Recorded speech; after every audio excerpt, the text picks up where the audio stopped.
If anyone at all does not have that freedom, there is no freedom of speech for anybody. There's only the freedom to conform within the parameters of what is considered to be allowable freedom of speech. But are there limits? I mean, Holocaust deniers yelling fire in a crowded theater, are there limits? Well, this is an interesting point, which I do talk about. The limit, or the question, is where the limit is applied. This is my philosophy. People should be allowed to say whatever they like. If they are doing the things that you talk about, there are laws against that. There are laws against doing that. There's laws against incitement to violence, laws against incitement to burn someone's houses down. But those laws are applied after the point of delivery. And once that is dealt with after the point of delivery, there is no way that any authority can dictate what people see and hear, because it's all after the point of delivery.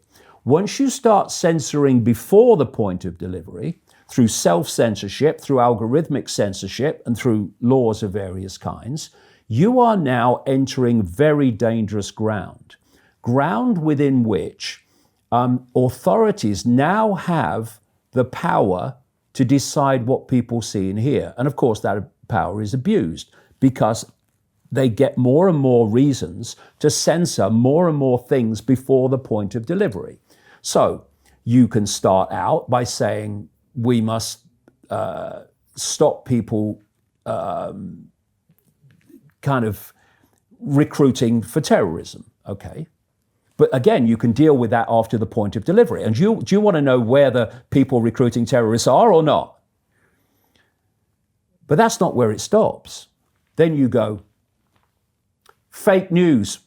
People putting out fake news. We must stop fake news. We must stop fake news being posted. Well, the BBC would be finished for a start, and CNN if you ban fake news. But there's another excuse. And then there's political correctness of various kinds. Oh yeah, we must stop that. And then, well, we must stop basically anything that upsets anybody. And then somebody goes crazy in New Zealand, and so you say, okay, we must stop anybody posting anything about white nationalism or whatever. And so what you're doing is you're creating a situation, once you cross that line of being able to censor before the point of delivery, of censoring more and more and more and more things before anyone hears them. Okay. Where is that taking us? That's taking us to that point, which is the goal, where no one sees or hears anything that the authorities don't want you to see and hear. I think Alex got in trouble with the Sandy Hook victims because they were actually suing him for some of the libelous stuff, and they were getting backlash. And I think that was one of the straws. But libel laws are after the point of delivery.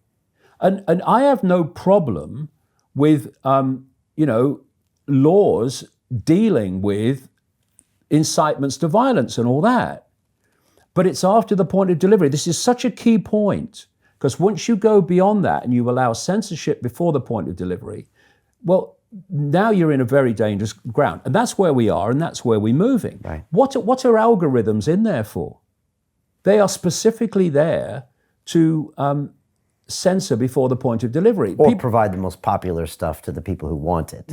Yeah, but I mean, things can be used for many different reasons, and I'm obviously always looking at the cabal reason for them, because if you're going to sell something, then there has to be apparently positive things to it, so you can sell the thing to use it in a negative way. Have you ever been sued? Once for saying something that was true. This is an interesting thing. This is years ago. This was just a guy you never have heard of in Canada. And it was a lawsuit specifically to try to silence me. It wasn't on the basis of what I was saying wasn't true. And I was going to take this on in court because, it was not libelous. And I was told before it was getting close to the court case And I was told by someone in the Canadian legal system who would have known, he said to me, settle. He says, because you can't win, because they're not going to let you win. There's no way they are going to let you win this case. It's rigged. And if you go ahead with it, you're going to lose. But that's the only time. That's surprising. Yeah, that's the only time. Yeah. And this was a nondescript guy who was not one of the major players, who was simply doing it. They call it lawfare. That's what they call it. They've got a name for it. Okay. Lawfare, where you attack someone legally when you have, shall we say, the resources to do it, to try to silence them. So Jim Rickards has just recorded a video that's not available to anyone in the public, and he's going to be talking about how this upcoming recession is going to be fast, it's going to be bloody, it's going to be nasty. But at the same time, he's going to show you how you can position yourself to profit from all of this chaos.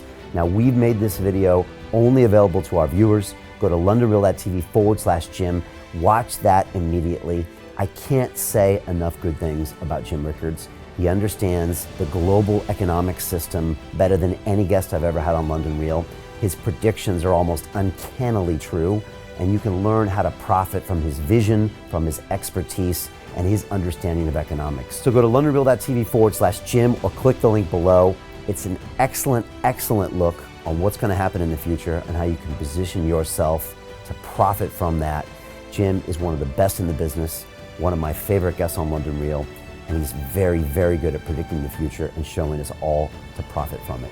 So click the link, and I hope you enjoy. Hey, it's Brian Rose, founder of the DeFi Academy. I've told you my 4-week crypto bootcamp is amazing, but don't take my word for it. This is what my students are saying. The DeFi Academy was an amazing experience for me. It took me totally out of my comfort zone. In this course, I was challenged, I was held accountable, and pushed to do things that honestly weren't always easy. It's been phenomenal, and I can't believe we're already up on our 4 weeks. It has flown by. Going through this DeFi accelerator by far was one of the best courses I've taken. You do this course, you really get into the nitty-gritty of the activities that will make you comfortable with decentralized finance.